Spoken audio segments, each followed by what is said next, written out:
AMC's cost to borrow rates, as well as the actual short interest on Friday late in the trading day, really started to spike, and the cost to borrow max spiked about 15%, and the short interest spiked over 1.5%.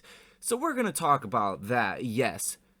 But shall we talk about margin calls and give people a little bit of a refresher, kind of what could be happening here on the near-term horizon and potentially happening right now? There may not be a near-term horizon saying that needs to be said, because after all, 2022 has been a shit show, and hedge funds will not let up on AMC stock. That will all come to be our gain, ladies and gentlemen. So let's get straight into this video. We're going to look at the FINRA margin debt. We're going to talk about what causes margin calls. We're going to look at the technicals with AMC, potentially where we could go if we get good earnings coming next week, and obviously look over the ORTX data, guys. So let's get straight into this video. Hit that like button and subscribe to the channel. Source your comments, questions, or concerns down below in the comment section. If you guys want to come trade with me live in real time, link down below in the description of this video as well. But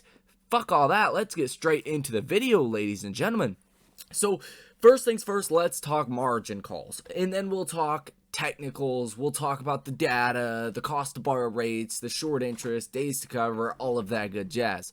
First and foremost, what's been going on in the markets as far as total margin is concerned? If we take a look at the FINRA statistics that just came out, last one was for September, so we will get an updated one for October here very, very shortly. We can see pretty consistently throughout 2022, margin debt has actually went down, but it is not went down at the same pace as the stock market has went down. For context here, the NASDAQ is down over 30% for 2022, and the margin debt has only went down about 20% in 2022. So that means that the average portfolio still has a higher percentage of margin debt than they did at the peak of the markets. That is because when your value of stocks goes down, your margin stays the same. On a hedge fund level, on a retail investor level, it does not matter. And that's where the beauty of the AMC short squeeze situation actually comes into play, because most of this margin debt is not from retail investors. Most of this margin debt is from institutional investors. These guys have a lot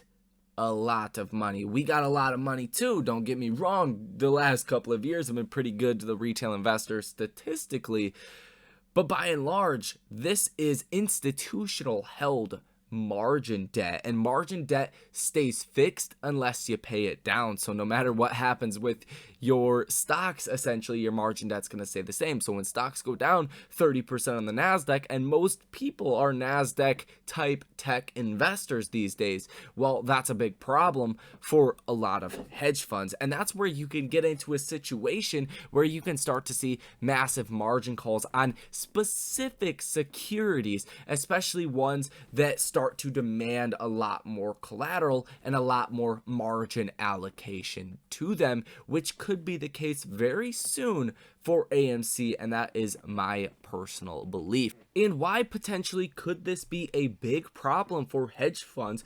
Maybe it's when AMC rallies off of earnings. Maybe it's because of XYZ reason that AMC goes up. And that is really due to a lot of the proposed rule changes that we talked about over the summer. You guys thought those were worthless? No.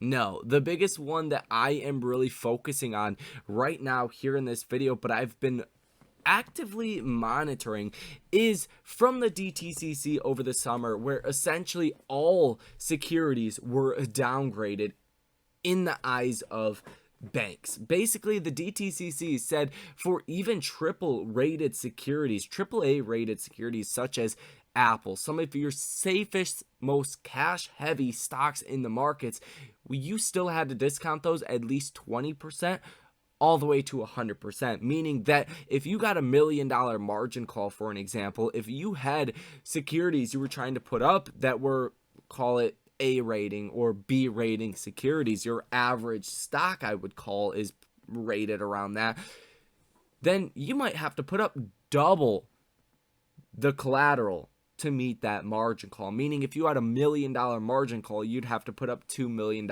to fulfill that margin call. And that's a big problem when securities are down a lot and margin is not down nearly as much. And it's something to really, acknowledge again here in the light of this current market conditions, where potentially we're heading around to a very bullish earnings season for AMC. The loss is expected to narrow if AMC can somehow pull a rabbit out of the hat, maybe give us some profits. That could be a big reason why AMC stock could rally quite a bit, and it could make it a very bad situation for hedge funds very, very quickly. And I don't think they're going to wait around, sit and see what's going to happen with AMC with the next rally, because I think there's no question in people's minds, especially retail, but really hedge funds as well, the resolve of the retail investor and the willingness to see hedge funds get squeezed out of their positions. I think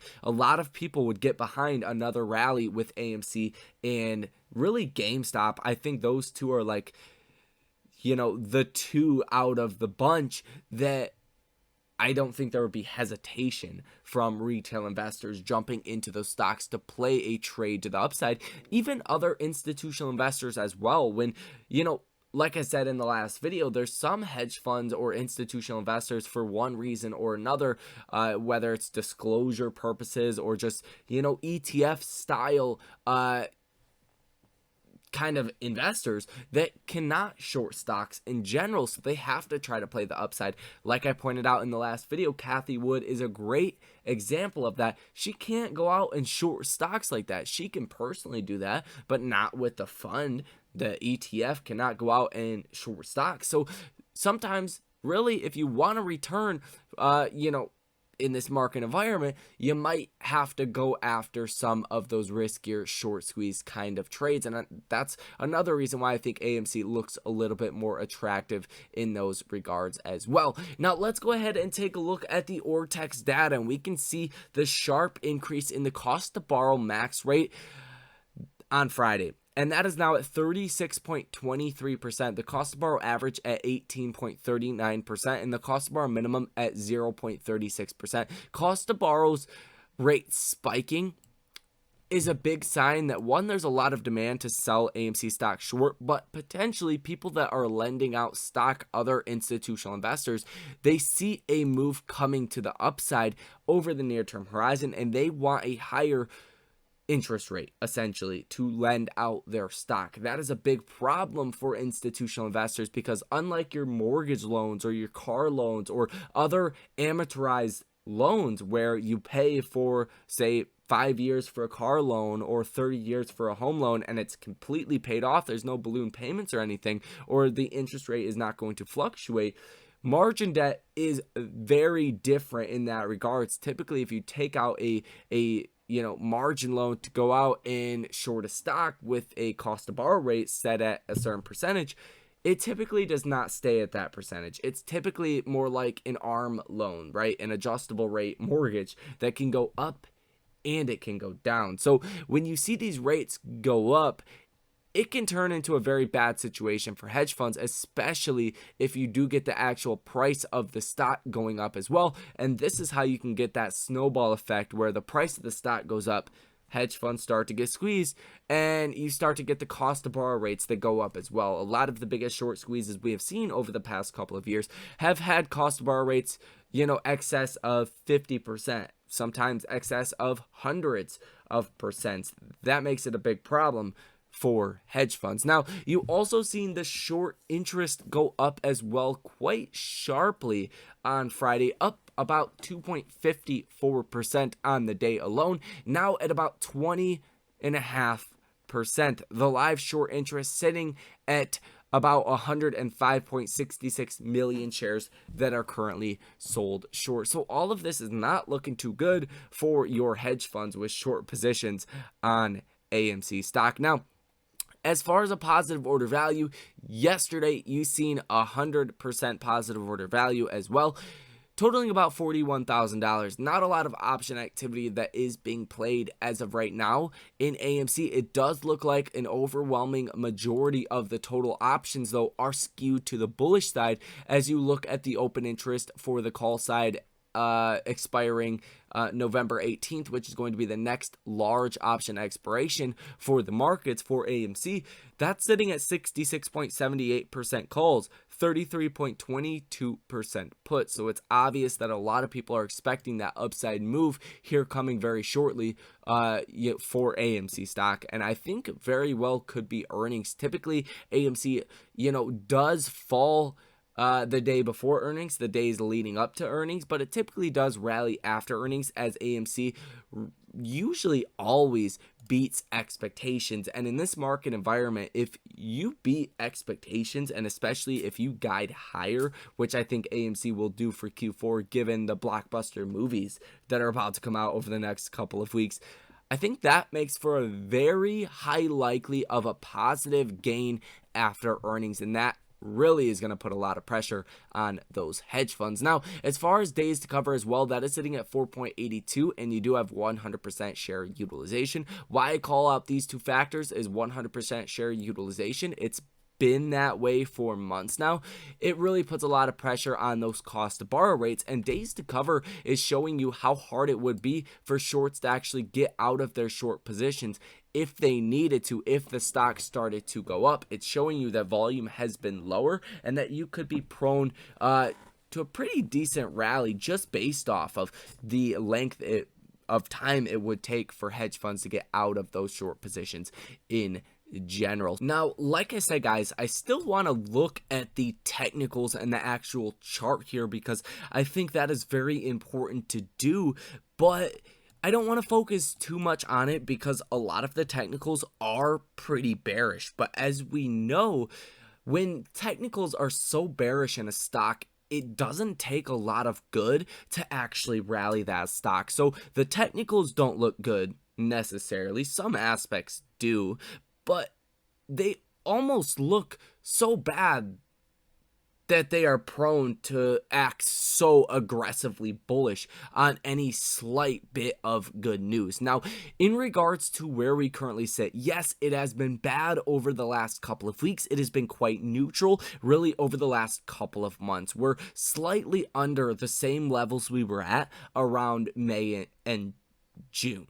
Like, to put that into context, we really haven't done much over the last 6 months or so, but where we currently sit is right about the same level we were at before we started to rally last time on the split adjusted price basis. So split adjusted price basis, you're back around that $20 price tag, give or take, and you guys can see from the line that I just drew. Now, as far as really what I think is bullish, that is so negative really, that is bullish, is the MACD has been severely oversold ever since September and has been in negative territory, as you can see right here. When the yellow line is under the blue line, that is oversold, that is negative territory.